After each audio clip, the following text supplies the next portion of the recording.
The Oklahoma Sooners flipped the script, flipped the narrative, even in the game. Huge win over the Tennessee Volunteers.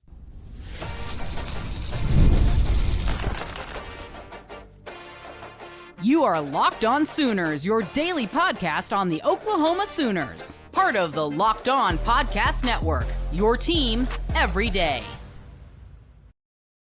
What's up, Sooner Nation? Welcome to Locked On Sooners, and thank you for making Locked On Sooners your first listen every single day. Shout out to all the everydayers out there. Tune in and subscribe to the show wherever you get your podcasts. We're part of the Locked On Podcast Network, your team every day. Today's episode is brought to you by Game Time. Download the Game Time app, create an account, and use code LOCKEDONCollege for $20 off your first purchase over at Game Time.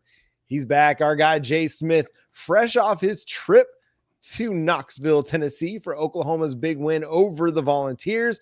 Follow him at Unfair Sports. Go check out his channel, Unfair Sports, over on YouTube. I'm John Williams. You can read my work covering the Sooners over at SoonersWire.com. On today's show, we're going to talk about the big bump that the Oklahoma Sooners got in the latest polls. John Mateer, is he back? Is he not? What do we need to see out of Mateer over the final 3 games? But let's start here, Jay. What was some of your biggest takeaways from this Oklahoma Sooners win?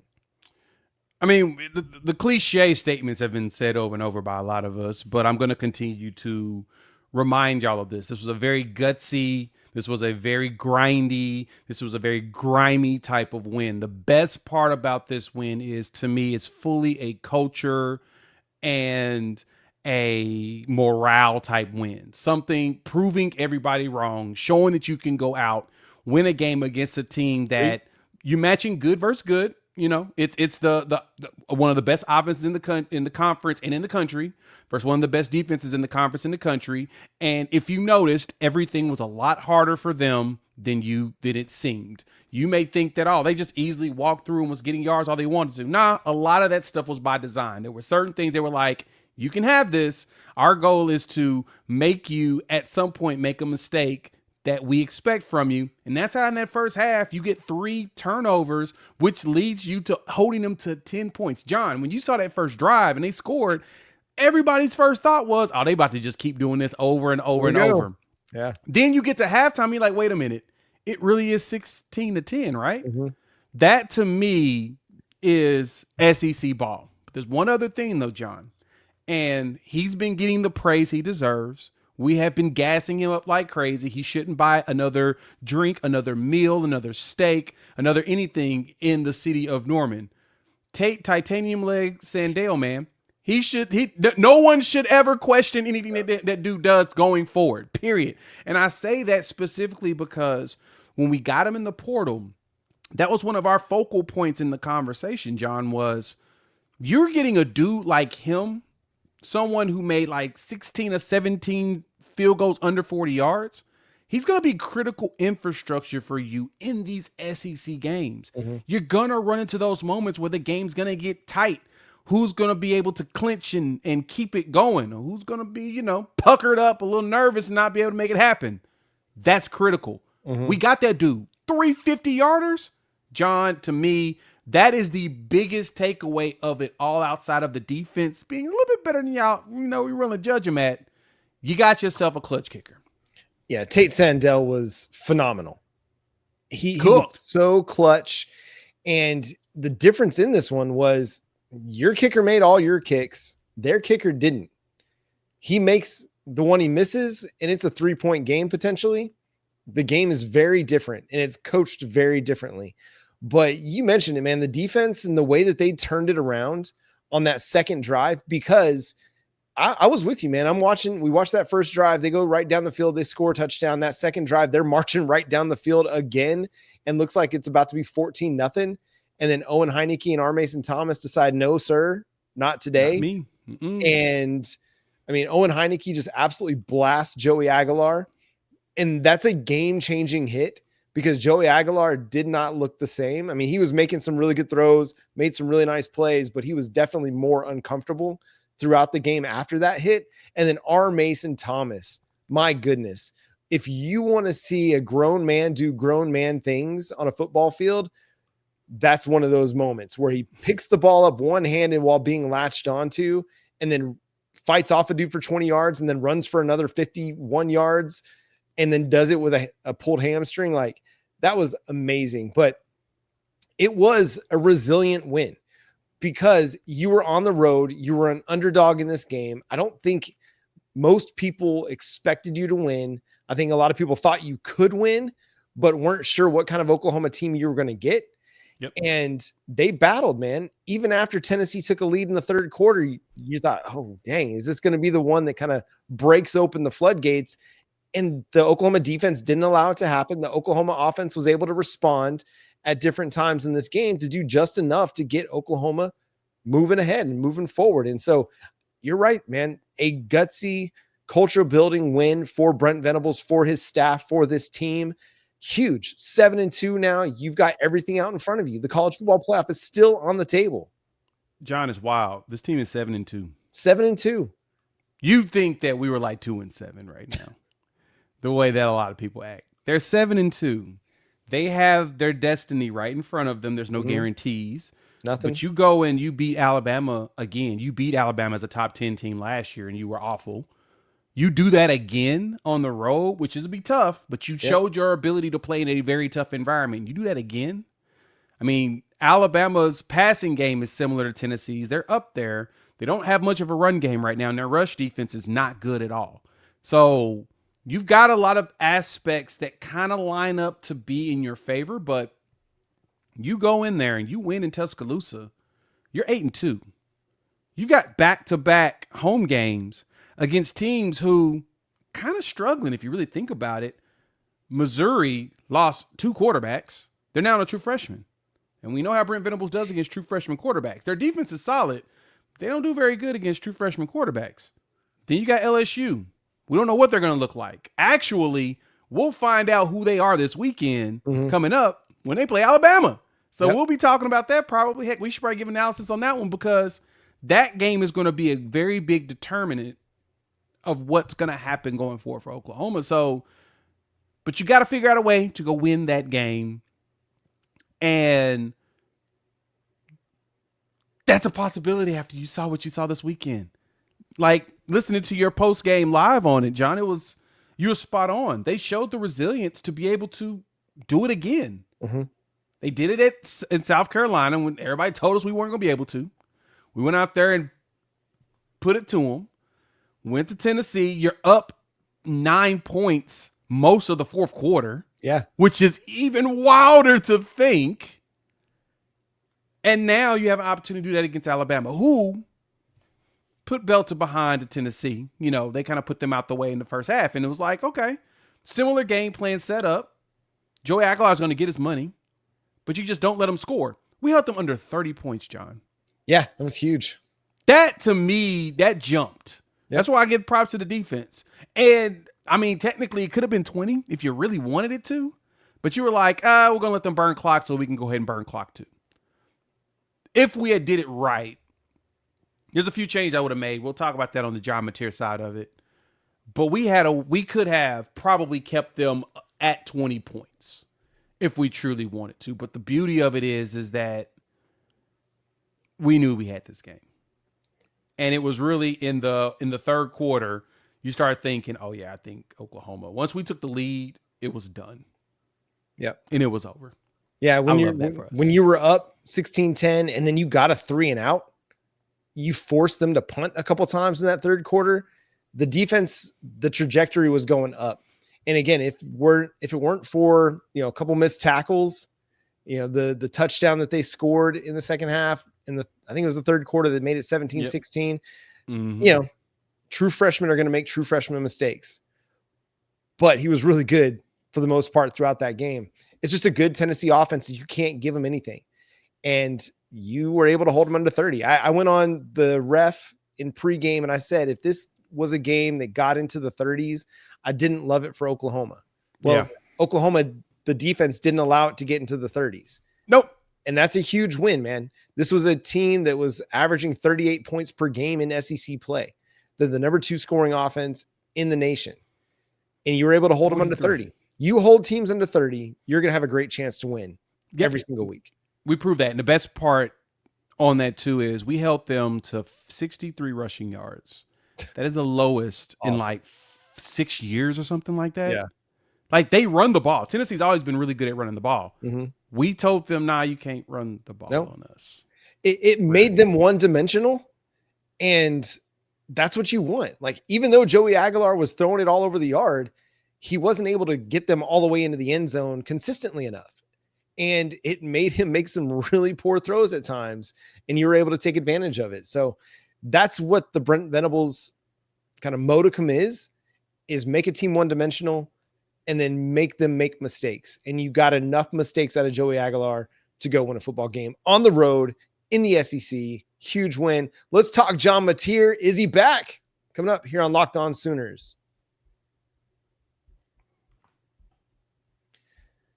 College football is here, and we couldn't be more excited. The tailgates, the rivalries, the energy in the stands, there's just nothing like it. But let's be real, actually getting tickets can feel like more of a battle than the game itself. Endless queues, hidden fees, prices jumping at checkout, and that's why we use Game Time, the app that gives the advantage back to the fans. It's the easiest way to score last-minute tickets at the best prices with no surprise fees. What you see is what you pay. One thing I love about the Game Time app is that inside the app, I can see exactly what my seat view is going to look like. No concerns about obstructions, no concerns about weird angles. I just pull it up in the app and I can see exactly what I'm going to be looking at from my seat. And if you like last minute tickets and you just want to find a way to get the best deal, you got to check out the zone deals. You pick out the section, Game Time picks the seats, and you can save big. So take the guesswork out of buying college football tickets with Game Time. Download the Game Time app, create an account, and use code LOCKEDONCollege for $20 off your first purchase. Terms apply. Again, that's promo code LOCKEDONCOLLEGE for $20 off. Swipe, tap, ticket, go download Game Time today. Once again, thanks for making Locked On Sooners your first listen every single day. Shout out to all the everydayers out there. Tune in and subscribe to the show wherever you get your podcasts. We're part of the Locked On Podcast Network, your team every day. And before we get to John Mateer, I just want to, again, send a huge shout out to Sooner Nation and our Locked On Sooners everydayers. After we made September our biggest month ever, October was then our biggest month ever. And that's because of you all. And thank you so much for being a part of what this show is about. We love to do this show, but we are so appreciative that you enjoy what we do and what we bring to the table here on Locked On Sooners. So again, shout out to you, the everydayer. On John Mateer, Jay, it was a good game, not a great game, but a good game that had some great moments in it. The way that you could tell that the second half, he was getting back into his old rhythm. That drive where he made the pass to Jermichael Carter, and then he hit Satania on the little borderline wheel route to the outside, and Satania caught it. It's like a 25-yarder. Then X-Rob runs it. He runs it to get the first down. He gets it back to X-Rob, who scores a touchdown. You start to see that John Mateer started to get himself into a comfort and a confidence rhythm. Honestly, I think that's where that RPO interception came from. He started to get a little too confident, but that's okay. It's like the sacrificial lamb that he has to do every game. He's got to throw it in a weird spot that leads to an interception, and then he goes out there and balls, because he was cooking after that too. It's annoying, but at the same time, it seems like that's his game. I told y'all, like, we talked about this when we first got John, dog. He go turn the ball over. That's just who he is. That's his game, unfortunately. But that's the good thing. You felt like, okay, you're starting to get back into groove. And then from there, I also want to toss out there a shout out when you talk about this last segment, but I want to talk about this segment because I think it really applies to John. Not only are you seeing John get confident, John, see Mateer get confident, John. I think that sounds better to say that way. Yeah. Not only is Mateer getting confident, John, you're also seeing this offensive line with three freshmen playing, really getting comfortable together. You get your redshirt freshman EPL playing, Mike Lowe with Waywu, and then your two tackles are true freshmen. Foje was okay in this game. Fasusi was elite. He was real good. You started to see them gel, and you started to see running holes open fast. Yeah. And John stopped hesitating. He immediately had to play, boom, saw it, knew exactly. He was like, oh, yeah, the hole's right there. Bow, busting right through it. And all you saw was perfect penetration to the hole, and boom, first down. That felt like the Michigan game. That's what it felt like. Yeah, it was his best rushing performance since the Michigan game. And again, the most confident he's looked running the ball since the Michigan game. That's a long time ago. And I think a lot of it has to do with the offensive line. I think a lot of it also has to do with the fact that, hey, in that second drive of the second half, they're trying to get the ball moving quick. And even I think on that first drive, they try to get the ball out of his hands quickly, try to get him into a rhythm and hit some easy completions, get his confidence built, get the offense's confidence built. And you saw it kind of play out like that the rest of the half, even though they punted on the first drive, even though Xavier Robinson fumbled on the second drive. I mean, they had moved the ball into Tennessee territory and were driving, and Xavier Robinson had a nice run and then got punched in the head, and then the ball got punched out. But John Mateer started to look more and more comfortable on that drive, 3rd and 16 after a holding penalty. And John Mateer runs for 21 yards to pick up a first down. Huge game-changing play. So it's those kind of moments. And again, he looked more comfortable running the ball throughout the game, scrambling. And that's where I wanted to see John Mateer look more decisive, is when he decided to scramble. Sometimes he was caught too much in between. Do I throw it? Do I run? And I thought that in this one, he decided like, hey, when it's time to run, it's time to run. We're not going to get caught in between. And he was making Tennessee pay for it. And then I thought he was just a better decision maker when he was throwing the football too. There weren't a lot of balls that I thought, man, he shouldn't have thrown it there, or he should have gotten rid of it a little bit quicker. I mean, there was maybe 1 or 2 dropbacks where I thought, man, he should have gotten rid of the ball. But for the most part, he played, to me, the best game that he's played since the Auburn game, since the Michigan game. He just looked a whole lot better. He did. He felt like he had command of what was going on. Mm-hmm. And he felt like he had command of his decisions. It felt like everything up here was starting to get back to it. Mm-hmm. It's not going to be perfect going forward, but honestly, I'm going to be honest. He may have his best game of the season against Alabama. He'll have an extra week of preparation. He's starting to look like he cares more. Brent Venables mentioned on Sunday night on his coach's show, he talked about Mateer's knee, which has been bothering him. And I think he actually sprained it against Auburn, and that's kind of when you start to see the downward trajectory of his run. I've heard people say that they felt like the thumb surgery was kind of a cover to the knee, and that was trying to rest his knee up. And I could see it because he did not look like he could run after the thumb surgery. It's like, yeah, thumb surgery. Why can't you run? Right. Conspiracy theories out there. I'm not negating all of it, but BV did address it on the coach's show Sunday night. So he's dealing with a little something, but he looked better. He looked like he was a lot more confident with that knee. It seemed like he didn't trust his knee when he was trying to get out and run. Now he's going out there. It's kind of like for the Thunder fans, Jalen Williams was struggling in his scoring in the playoffs, and it didn't look good. People were clowning, saying, oh, I don't think he's ready. I don't think he's that dude. Then he starts putting up some numbers, started getting more confident. He kept playing and playing and playing. Then at the end of the season, he found out he had a torn ligament. He had to have wrist surgery. And he had that torn ligament through the second round of the playoffs. So he's playing additional 2 rounds of playoffs with a torn ligament in the shooting wrist of his hand that he shoots with. That's a lot to overcome when you're reliant. Now he's gotten past it. You know, he still ain't played this season because of it, but I digress. John may have been dealing with some things similar where he's trying to get it back, but it wasn't something that was going to keep him out. Right. Now it appears he's getting better, John. So if Mateer gets this rest during the bye and he's ready for Alabama and that knee's back up to the 95th percentile, he could have a career game. Yeah, and just if he continues to work on making sure he's using proper footwork, proper technique, he'll be more confident, more comfortable when he throws the ball.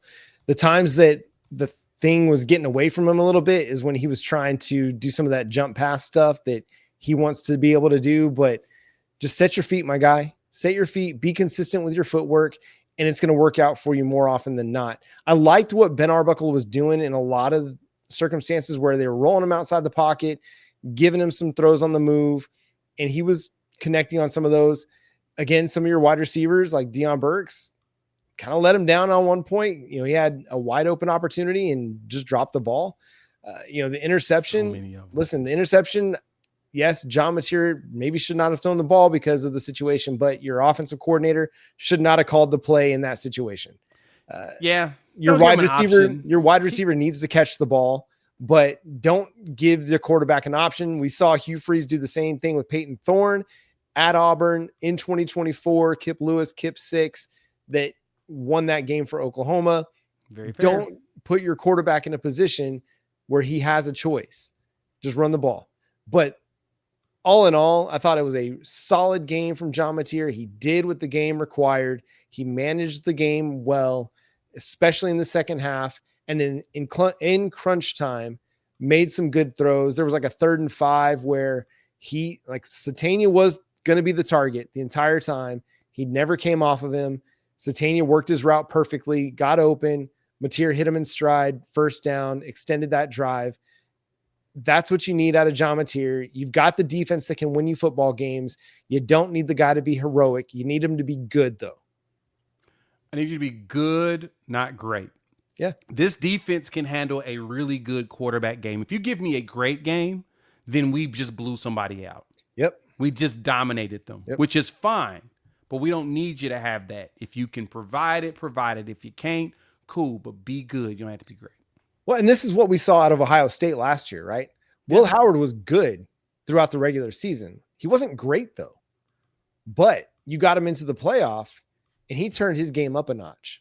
That's all that's needed. So what I need from John Mateer is just to continue to be good or better as Oklahoma tries to force its way into the college football playoff, and then turn your game up a notch when it gets to playoff time. So again, 3 games left in the season. Oklahoma got a big bump in the latest polls. We'll discuss that coming up next here on Locked On Sooners. The NBA is back, and there's no better place to get in on the action than FanDuel, the official sports betting partner of the NBA. Even if you missed the start of the game or you want to ride that hot hand, FanDuel has live bets on everything from who will score next to fourth quarter comebacks. Plus, you can even contribute to your live bets. Combine them all together, make them to a same-game parlay for a shot at some bigger payouts.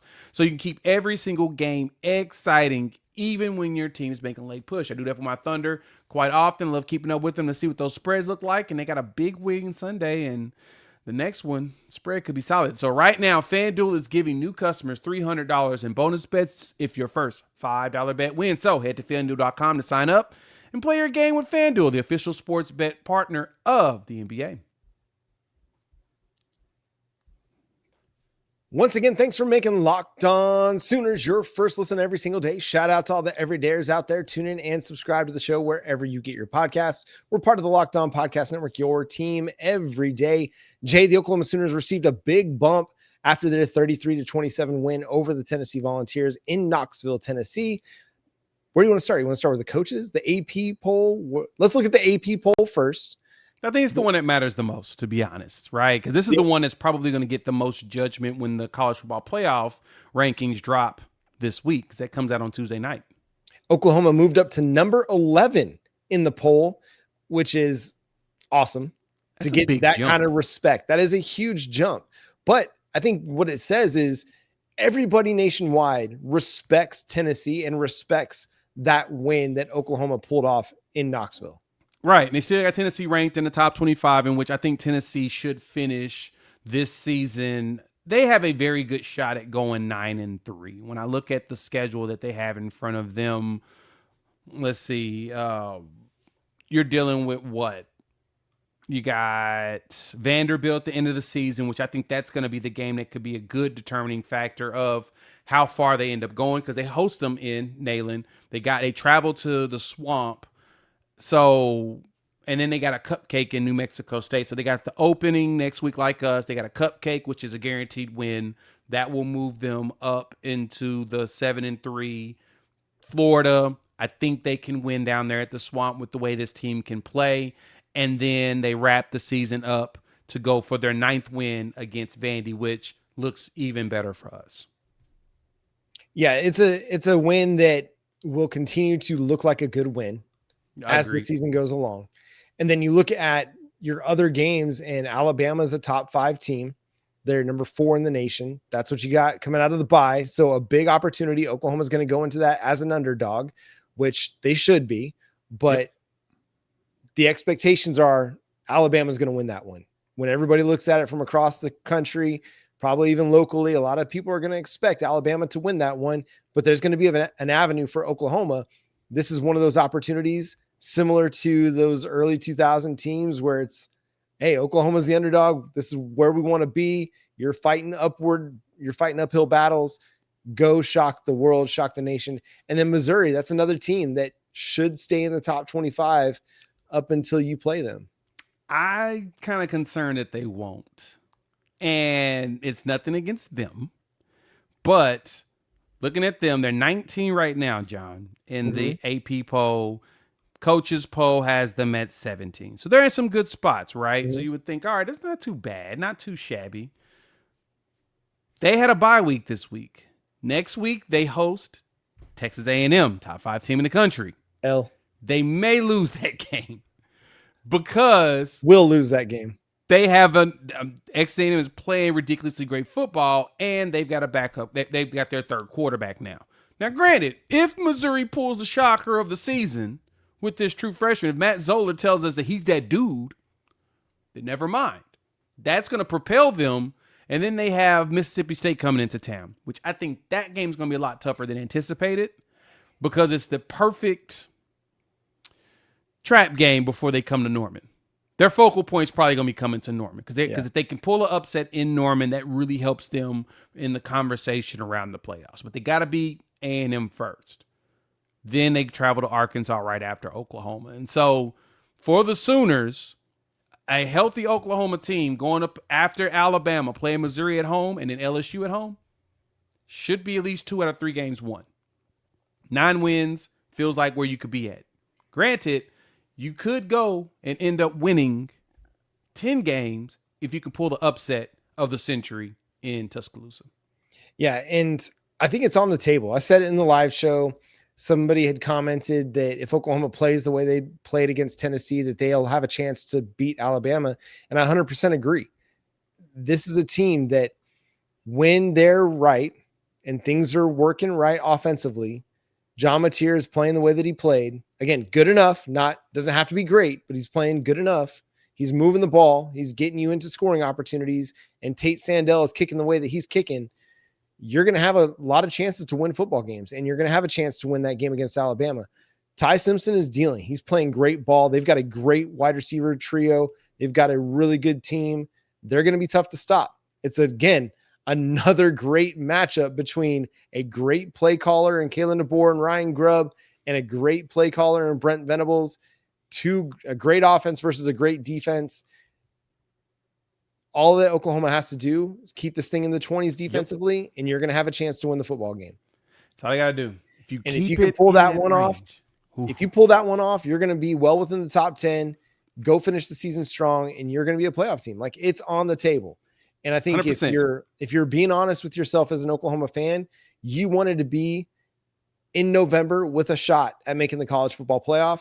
You wanted to be in the discussion. You're going to be in the discussion. You may be a top 12 team when the first college football playoff rankings come out on Tuesday. Yeah, you could easily be a top 10 team because luckily your 2 losses are to Texas. 2 teams that are ranked probably in the top 15 on that. So you got Texas and you got Ole Miss, Ole Miss is a top 5 team right now. So there's a very good chance, or top 17, right? So there's a very good chance that you're going to end up being in that conversation of, okay, you didn't lose to scrubs. Both your teams that you lost to consider top 25. And I know a lot of Texas fans are asking the question is, why is Texas ranked underneath Oklahoma? Can't go into overtime with 2 of the worst teams in the conference back-to-back weeks and think people were just going to just say, you good. That's no different than, Vanderbilt, if they started early, that game shouldn't have been as close as it was. That's the point. That Vanderbilt game had 0 reason when you go out, jump on them 17-3. There's no reason that game should have been up so close. So the voters look at that. They're like, hold back. But by them keep winning, it still makes Oklahoma look good. So keep winning. Yeah. Well, and I think people are understanding that maybe the Oklahoma team that played Texas wasn't the best version of Oklahoma that day. And I'm not going to sit here and try and take anything away from Texas. They won the game. They beat Oklahoma fair and square. Dude, they're supposed Some to block in the backs, notwithstanding on the Ryan Niblett punt return touchdown. But this Oklahoma team looks better than that Oklahoma team. The Oklahoma team that lost to Ole Miss looked better than the team that played against Texas. So it's understandable. It's reasonable. But I think the College Football Playoff Committee will give Texas the bump over Oklahoma at this point just because of the head-to-head. It wouldn't surprise me. But again, everything is there for Oklahoma. You control your own destiny. Don't leave it in the College Football Playoff Committee's hands. Go win games and just force your way in. You go 10-2, you're in the playoff. Nobody's going to have a question. Nobody's going to be able to sit there and discount your resume. Your resume is going to be excellent and you'll have earned your spot. You go 9-3, you'll still have a shot to kind of back into the playoff, but you'll need a lot of help across the country, especially from like the conferences like the ACC and the Big 12 kind of galvanizing themselves or eating their own in those situations. Hey, we really didn't touch on this, Jay, but I just kind of wanted to get your reaction to two players' performances in the game against Tennessee before we get out of here. And we can talk more about this on another show, but just give me your thoughts on Owen Heinecke's performance on Saturday. Starting for Kobe McKenzie was just awesome. Dog. 13 tackles. He's playing dog. He's a dog. And he's still got that thumb thing.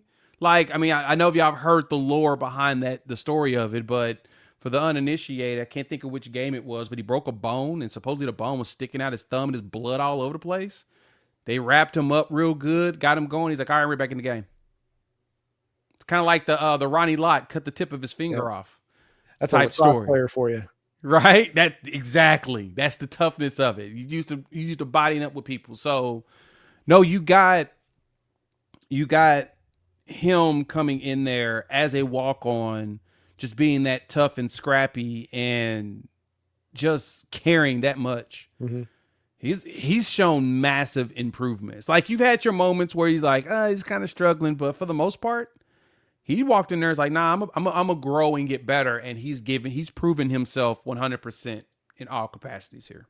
Yeah, absolute dog. That's the best way to describe him. The dude has been phenomenal. Maybe the best story for Oklahoma this season. Oh, yeah, maybe next, like him and Tate Sandell, I think are the top two right now. And then the other guy I want to ask you about is Xavier Robinson, the Carl Albert product. Had another really strong game. X gonna give it to you, 100 yards, touchdown. It did have the fumble, but again, you get punched in the head and things could happen. But talk to me about his performance, man. I'm proud of Rob, especially because he bounced back after the fumble that he had that could have led to us going up double digits. Yeah. Right. You get down there, you get to the zone where you need to get to, and the way that he was powering through them, he was going to score another touchdown. They were not going to stop him from scoring a touchdown. But then, unfortunately, they did stop him from scoring a touchdown by causing a fumble. And the good thing is the defense went ahead and forced them to go 3 and out after that. But yeah, that was one of those. He wanted that back. Mm-hmm. But the good thing is, like I said, he was able to bounce back from that, and then he had that massive run where he probably should have went ahead and scored. My thoughts behind that play was, if they did it the way that Rob's mind was going towards, he falls on the 1, you kneel 1, they call a timeout. You kneel on 2nd, they call another timeout. Heck, you go ahead and you kneel on 3rd. Burn that clock all the way down to like 40 seconds, and then you run it in there with Rob. Mm-hmm. If they stop you at the 1 yard line. Right. If they don't stop you, you're up 2 scores, and it's like 30 seconds left in the game. Yeah. You kind of wanted to do that. They didn't. But at the same time, the fact that John Mateer threw that interception is the only reason why Rob got that 43-yard run. So I can't be too pissed. Yeah. Truth be told. Yeah. And listen, I don't mind Xavier Robinson trying to think through that. You know what I mean? No, it was smart. That's It like reminded me on of the fly. Gavin Sawchuk did it against UCF. Yep. So I don't mind it. Whether he should have scored, he shouldn't have scored. That's a player that's thinking and he's trying to figure out, okay, what's the best way to help my team in this situation? Right. You know, and listen, it all worked out in the end. Oklahoma got the win. They scored on the drive. No big deal. I just like that the player was thinking about it and he's trying to figure out, how do I help my team in this situation? But I really would have wished Oklahoma would have given him the ball there and let him score that touchdown because he should have gotten it anyway. But yeah, I wanted to get your thoughts on that. We'll talk more about some other players' performances coming up this week. We got the bye week to continue to break down where Oklahoma's at this point in the season. So again, make sure you're subscribed to the show wherever you get your podcasts. We're free and available on all podcast platforms and on YouTube. So hit that subscribe button, hit that notification bell to let you know when new episodes drop. Follow Jay at Unfair Sports. Go check out his channel, Unfair Sports, over on YouTube. Follow me at John9Williams and read my work covering the Sooners over at SoonersWire.com. The show is at Locked On Sooners on all of your favorite social media platforms. And yeah, until next time, he's Jay Smith. I'm John Williams. For all of you in Sooner Nation and around the world, a resounding Boomer Sooner. And it's Monday morning. Another great day to remind Ben Arbuckle, run the ball.